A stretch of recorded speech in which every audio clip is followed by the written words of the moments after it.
Good evening everyone. Today we will learn about past perfect continuous tense.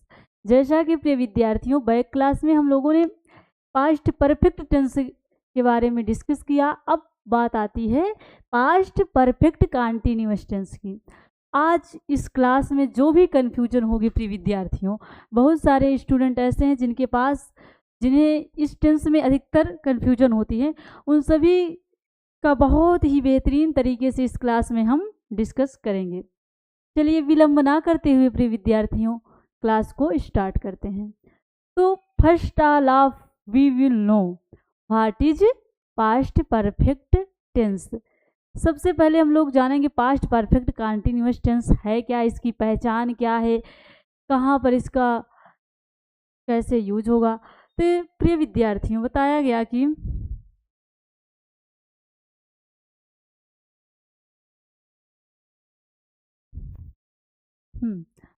इस tense के वाक्य से यह संकेत मिलता है कि कार्य भूतकाल में एक निश्चित समय से अनिश्चित समय से आरंभ हुआ और लगातार जारी रहे।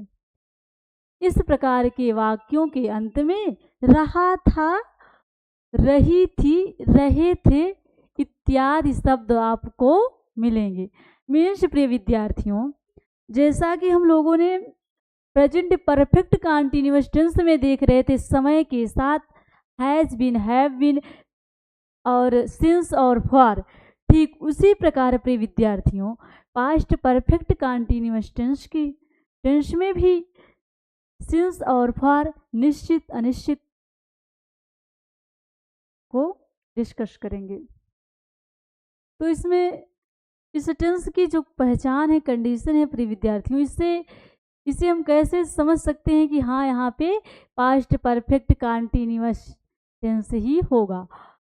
तो इसकी जो पहचान होगी हम सिंपली कह सकते हैं, जिस हिंदी वाक्य के क्रिया के अंत में निश्चित समय के साथ ऑब्लिक अनिश्चित समय के साथ रहा था, रही थी, रहे थे इत्यादि शब्द हों, वहाँ पे पास्ट परफेक्ट कंटिन्यूअस टेंस होगा। और अब बात आती है प्रिय विद्यार्थियों, अगला देखते हैं। देखिए, तथा कार्य आरंभ का समय भी दिया होगा। इस टेंस में क्या होगा प्रिय विद्यार्थियों, जब काम शुरू होगा कोई वर्क तो उसका टाइम भी दिया होगा। इस टेंस की मुख्य विशेषता यही है प्रिय विद्यार्थियों। आइए हम आगे देखते हैं, आगे क्या बताया गया। हाँ, अभी तक तो हम लोगों ने इसको जाना कि पास्ट परफेक्ट कंटिन्यूअस टेंस की पहचान क्या है। अब देखते हैं कि पास्ट परफेक्ट कंटिन्यूअस टेंस का ट्रांसलेट हम किस प्रकार से अफर्मेटिव सेंटेंस में करेंगे। तो आइए रूल को देखते हैं। पहला रूल क्या है अफर्मेटिव सेंटेंस का translate past perfect continuous tense में। बताया गया नियम नंबर 1, इस टेंस के वाक्य में सिंगुलर एवं प्लूरल दोनों कर्ताओं के साथ, अर्थात सभी प्रकार के कर्ताओं के साथ had been plus verb plus ING form plus since या फॉर का प्रयोग करके हिंदी से अंग्रेजी में अनुवाद किया जाता है। मीन्स प्रिय विद्यार्थियों, इस टेंस के वाक्य में क्या होगा, सिंगुलर एवं प्लूरल दोनों नाउन संज्ञाओं के साथ, दोनों कर्ताओं के साथ क्या करेंगे, हैड बीन लगाएंगे और plus verb plus ING plus since for का प्रयोग करेंगे। बात क्लियर हुई। अनदर कहा गया, जैसे एग्जाम्पल की बात आई प्रिय विद्यार्थियों, मैं 10 दिन से एक उपन्यास लिख रहा था। आप लोगों को याद होगा प्रिय विद्यार्थियों, बैक क्लास में मैंने डिस्कस किया था सिंस और फॉर पर। बहुत बेहतरीन तरीके से मैंने बताया था यूज ऑफ सिंस और फॉर। अब बात आई है दिन से, पता नहीं कौन सा दिन था, यहाँ निश्चित नहीं है कौन सा दिन था। जैसे अभी इसमें बताया गया, मैं 10 दिन से एक उपन्यास लिख रहा था। अब जब मैंने उपन्यास लिखना आरंभ किया तो कौन सा दिन था? मंडे था, सैटरडे था, फ्राइडे था, या फिर वेडनेसडे था, या थर्सडे था। कोई यहाँ पर दिन का नाम नहीं है। इसलिए प्रिय विद्यार्थियों, यहाँ पर सिंस का प्रयोग ना करके फॉर का प्रयोग करेंगे। निश्चित समय, अनिश्चित समय है, कोई पता ही नहीं है, अनिश्चित कार्य, तो इसका ट्रांसलेट कैसे करेंगे? I had been writing a novel for 10 days। बात क्लियर हुई? फिर बताया गया, वे सुबह से देवालय में पूजा कर रहे थे। अब देखिए प्रिय विद्यार्थियों, सुबह से बात क्या हो रही है? सुबह से। अब देखिए यहाँ पर बात तो क्लियर हो रही है भाई, कब से? सुबह से। सुबह से देवालय में पूजा कर रहे थे, तो जब सुबह से दिया है तो यहाँ पर फॉर का प्रयोग करेंगे या सिंस का? तो इसमें फॉर का प्रयोग ना करके प्रिय विद्यार्थियों हम सिंस का प्रयोग करेंगे। तो क्या होगा इसका translation? They had been worshipping in the temple since morning. बात क्लियर हो रही है? जैसा आपका स्ट्रक्चर बता रहा है ये सूत्र, ठीक उसी प्रकार से ये ट्रांसलेट हो रहा है। बात क्लियर हुई? जैसे आइए हम कुछ अनदर एग्जाम्पल लेते हैं प्रिय विद्यार्थियों। एक एग्जाम्पल हम आप लोगों को दे रहे हैं, जैसे छोटा सा अनुवाद ले लेते हैं यहाँ पे। एक छोटा सा अनुवाद ट्रांसलेट हम लेते हैं।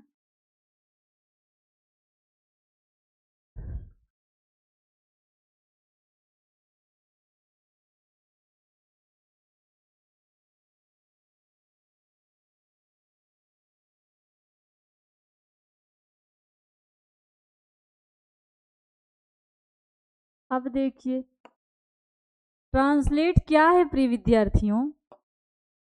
ट्रांसलेट हुआ, अनुराग सर 2 घंटे से पढ़ा रहे थे। अनुराग सर 2 घंटे से पढ़ा रहे थे। तो इसका क्या करेंगे ट्रांसलेट हम लोग? अब बात आती है यहाँ पर 2 घंटे से, अनुराग सर 2 घंटे से पढ़ा रहे थे, तो यहाँ पर फॉर का प्रयोग करके ट्रांसलेट करेंगे, Anurag sir had been, Anurag sir had been teaching, had been teaching for 2 hours। Hours नहीं होगा इसका प्रोनाउंसिएशन, मोस्ट ऑफ स्टूडेंट यही करते हैं, आवर्स को हावर्स पढ़ते हैं। लेकिन प्रिय विद्यार्थियों ये ट्रांसलेट ऑलरेडी रॉन्ग है। बात क्लियर हो रही है? अगला फिर बताया गया इसमें प्रिय विद्यार्थियों, हाँ एक एग्जाम्पल और लेते हैं। कुछ लोग बता रहे थे कि मैम क्या बोलते हैं, ये मिटाया ना, इसको रेज ना किया करें एग्जाम्पल को, तो रेज नहीं करेंगे। अनुराग एकेडमी वाले ज़्यादा कह रहे थे, उनको एग्जाम्पल देने से ज़्यादा समझ में आता है मुझे लगता है। तो चलिए एक एग्जाम्पल और लेते हैं हम। इसी में एक एग्जाम्पल क्या लूँ मैं, सॉरी, एक एग्जाम्पल ले रहे हैं। विपिन, विपिन सर, एक सेकेंड, अभी तक तो अनुराग सर, अब अनुराग सर के फ्रेंड की बात आ गई। विपिन सर सुबह से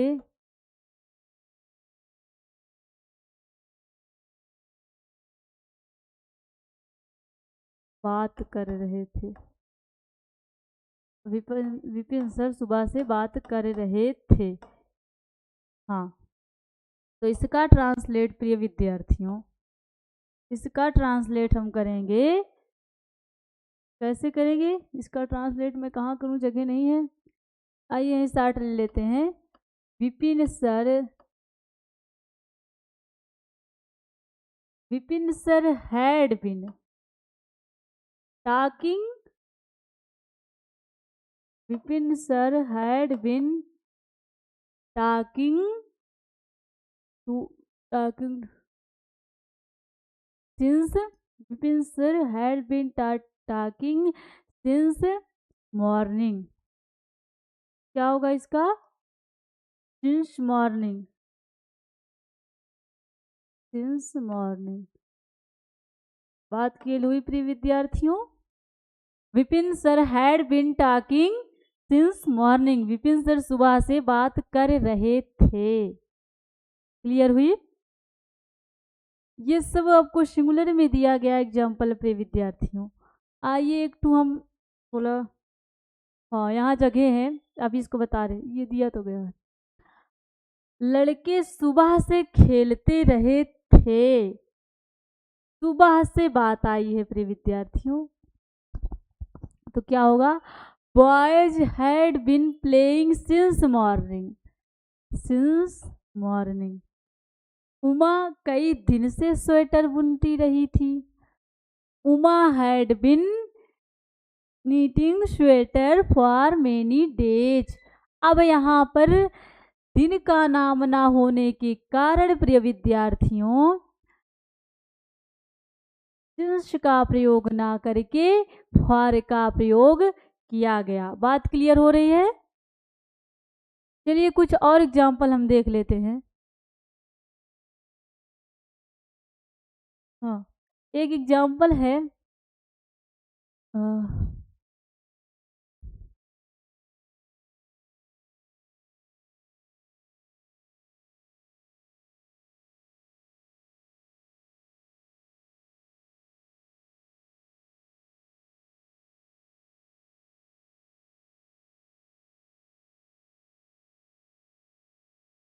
वे 4 बजे से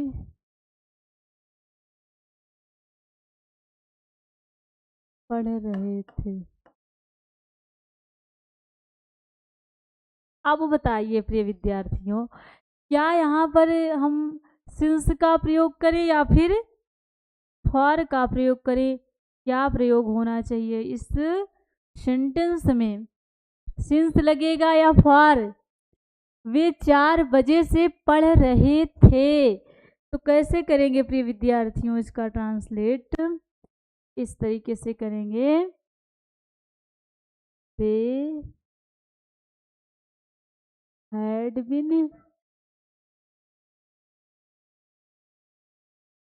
had been reading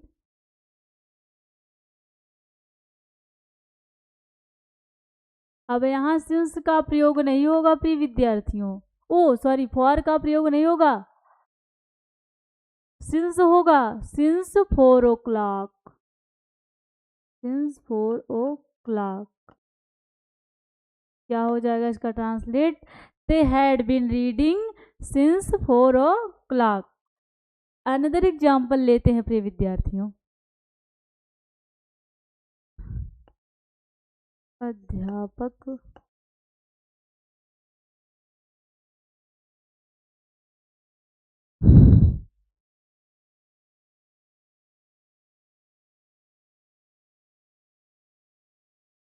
3 दिन से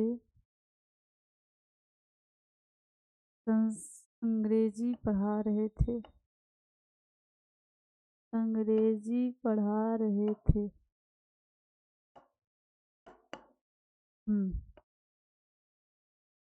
क्या आया क्वेश्चन? अध्यापक 3 दिन से अंग्रेजी पढ़ा रहे थे, तो इसका ट्रांसलेट करेंगे प्रिय विद्यार्थियों, क्या करेंगे? द टीचर्स, अब यहाँ एक ही थोड़ी नहीं है, the teachers had been teaching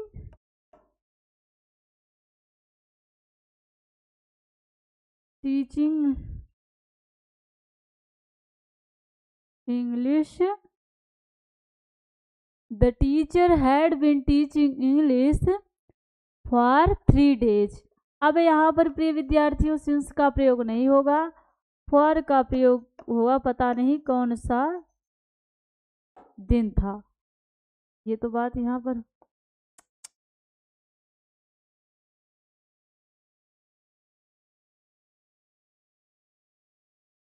यहाँ पर हो गई ना प्रिय विद्यार्थी। अब आगे चलते हैं, देखते हैं अगला क्या है। अरे हाँ, अब हम लोगों ने बहुत अच्छे तरीके से अफर्मेटिव सेंटेंस का translate past perfect continuous tense में सीखा। अब हम लोग आ गए हैं निगेटिव सेंटेंस पर। किस पे आए हैं? निगेटिव सेंटेंस पर। आइए निगेटिव का देखते हैं। पहला नियम है नकारात्मक निगेटिव सेंटेंस का अनुवाद करते समय हैड के बाद तथा बीन से पूर्व दोनों के बीच में नाट लगाते हैं। जैसे एग्जाम्पल दिया गया पे विद्यार्थियों, अंशु 3 घंटे से गुड़ियों से नहीं खेल रही थी। तो इसका ट्रांसलेट क्या हुआ? Anshu had not been playing with dolls for 3 hours. तुम कल से इस प्रश्न को हल नहीं कर रहे थे। तो क्या बताया गया इसमें? You had not been solving this question since yesterday. बात क्लियर हुई प्रिय विद्यार्थियों? अगला बताया गया, एक सेकेंड, निगेटिव सेंटेंस के एग्जाम्पल थोड़ा कम दिए हैं इसलिए कुछ लोगों को नहीं समझ में आया होगा। चलिए हम फिर एग्जाम्पल एक लेते हैं।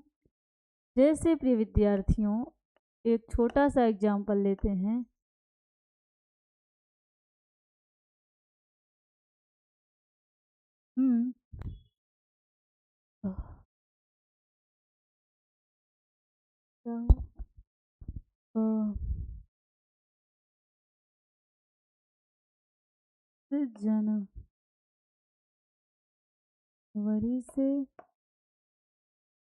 आशीष जनवरी से प्रयागराज या लखनऊ या मेरठ बनारस कुछ भी कह सकते हैं, आशीष जनवरी से प्रयागराज नहीं जा रहा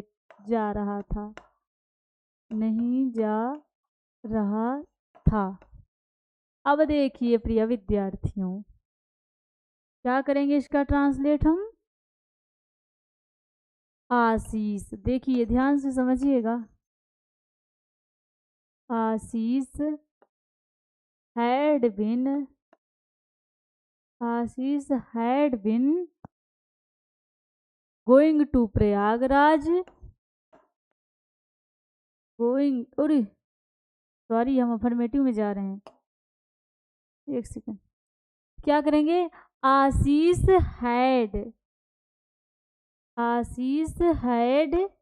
नॉट बीन, क्या करेंगे? हैड के बीच में नॉट का प्रयोग करेंगे, तब बीन का प्रयोग करेंगे। Ashish had not been going to Prayagraj since January. यहाँ पर महीने का नेम दे दिया इसलिए यहाँ पर क्या करेंगे हम? सिंस का प्रयोग करेंगे। बात क्लियर हुई? चलिए एक एग्जाम्पल और लेते हैं प्रिय विद्यार्थियों। कुछ लोगों का कथन रहता है कि एग्जाम्पल रेज ना किया करें, तो मैं लिखूं कहाँ? जगह नहीं है ना। आशीष जनवरी से प्रयागराज नहीं जा रहा था, तो क्या हो जाएगा? Ashish had not been going to Prayagraj since January. बात क्लियर हुई? आइए आगे चलते हैं। नेगेटिव सेंटेंस आपका हो गया प्रिय विद्यार्थियों। अब आती है बात इंट्रोगेटिव पर। इंट्रोगेटिव में बताया गया पहला नियम, इसके नियम को समझेंगे। हिंदी के जिन वाक्यों में प्रारंभ में क्या शब्द लगा होता है उनकी अंग्रेजी बनाते समय सब्जेक्ट से पूर्व हेड लगाते हैं। स्ट्रक्चर क्या है? Had plus subject plus been plus verb plus ING form plus since या फॉर लगाकर अनुवाद करते हैं। बात क्लियर। इसमें बताया गया प्रिय विद्यार्थियों, जिस हिंदी के जिन वाक्यों में सेंटेंस के प्रारंभ में यदि क्या शब्द लगा होगा तब उनकी अंग्रेजी बनाते समय सब्जेक्ट से पूर्व कर्ता से पहले हैड का प्रयोग करेंगे। जैसा कि प्रिय विद्यार्थियों इसका सूत्र बताया गया, had plus subject plus been plus verb plus ING plus since या फॉर लगाकर ट्रांसलेट करेंगे। बात क्लियर हुई। जैसा कि एक एग्जाम्पल दिया गया प्रिय विद्यार्थियों, क्या मवेशी दोपहर से मैदान में चर रहे थे? मवेशी, तो क्या करेंगे इसका? Had cattle been grazing in the grassland since noon. बात यहाँ पर दोपहर की गई प्रिय विद्यार्थियों, इसलिए यहाँ पर सिंस का प्रयोग किया गया। अनदर क्या है, क्या वह सन 2000 से मेरे पास नहीं आ रही थी? वाह वाह, कितना गजब का सेंटेंस आया है। क्या वह सन 2000 से मेरे पास नहीं आ रही थी? इसका ट्रांसलेट बताया गया, had she not been coming to me since 2000। अब यहाँ पर अभी अगर कहा जाता, क्या वह कई वर्षों से मेरे पास नहीं आ रही थी, तो सिंस का प्रयोग ना करके फॉर का प्रयोग करते, लेकिन यहाँ पर वर्ष दे दिया 2000, इसलिए यहाँ पर फॉर का प्रयोग किया गया। आइए देखते हैं अगला एग्जाम्पल क्या कह रहा। दूसरा नियम इसका है, हिंदी के वाक्यों के बीच में यदि क्यों कैसे शब्दों का प्रयोग हो तो अंग्रेजी में अनुवाद करते समय इन प्रश्नवाचक शब्दों की अंग्रेजी सबसे पहले रखते हैं। जैसे गुंजन एक हफ्ते से क्या पढ़ रही थी, बीच में आया है, क्या शब्द बीच में आया तो क्या करेंगे? व्हाट। आप लोग सुने होंगे, जैसे कोई पूछता है ना, what's your name, what is your name, how are you, होती है ना बात। तो इसमें कहा गया गुंजन एक हफ्ते से क्या पढ़ रही थी। गुंजन एक बालिका है, उसके पिता हैं, वो आते हैं तो उसकी मम्मी से पूछते हैं कि गुंजन 1 घंटे से क्या पढ़ रही थी, तो इसका ट्रांसलेट होगा, what had Gunjan been studying for a week. Clear. बच्चा कल से क्यों रो रहा था, बीच में आया, तो क्या होगा इसका translate, why had the child been weeping since yesterday. बात क्लियर हो रही है। अगला देखते हैं प्रिय विद्यार्थियों, नियम नंबर 3 कहता है इंट्रोगेटिव सेंटेंस का, हु व्हाट सब्जेक्ट का भी काम करते हैं और प्रश्नवाचक का भी। बात क्लियर हो रही है प्रिय विद्यार्थियों, क्या बताया गया?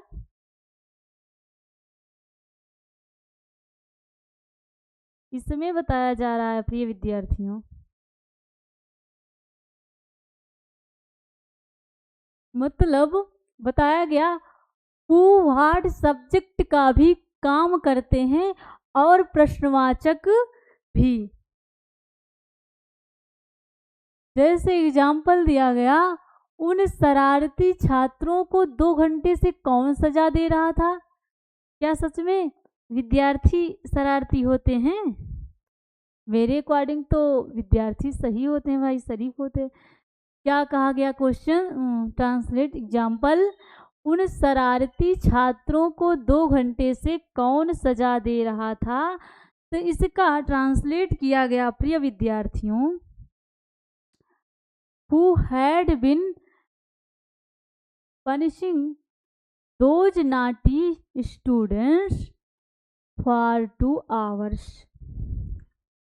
क्या कहा गया? यही तो था।